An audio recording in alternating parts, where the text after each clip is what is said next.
Ezzel a modullal fájlok feltöltésére van lehetőségünk. Legyen az egy PDF vagy Word dokumentum, vagy bármilyen más formátumú fájl. Ha behúzzuk weblapunkra a fájlmodult, akkor két lehetőség közül választhatunk. A Fájljaim pontban a már korábban feltöltött fájlokat találjuk, az új fájl gombbal pedig feltölthetünk egy újat. Válasszuk ki az új fájl opciót, majd kattintsunk a fájl feltöltése gombra.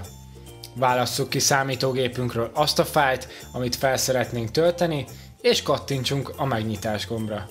A feltöltést követően láthatjuk fájlunk nevét, méretét, valamint, hogy milyen linken érhető el.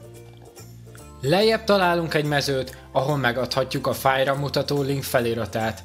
Erre a feliratra kattintva lesz letölthető a fájl weboldaladról. Ha a mezőt üresen hagyjuk, akkor a fájl címe fog automatikusan megjelenni. A feliratot megjeleníthetjük gombként,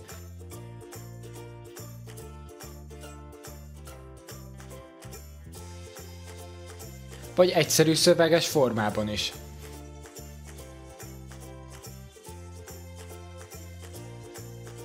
Végül beállíthatjuk azt is, hogy a linkre kattintva letöltődjön a fájl a felhasználó számítógépére.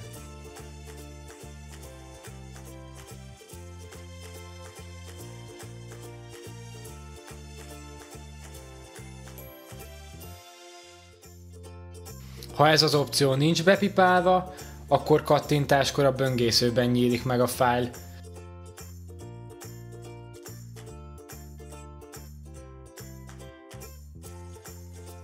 Láthatjuk, hogy a böngésző ez esetben egy új lapon nyitotta meg a fájlt.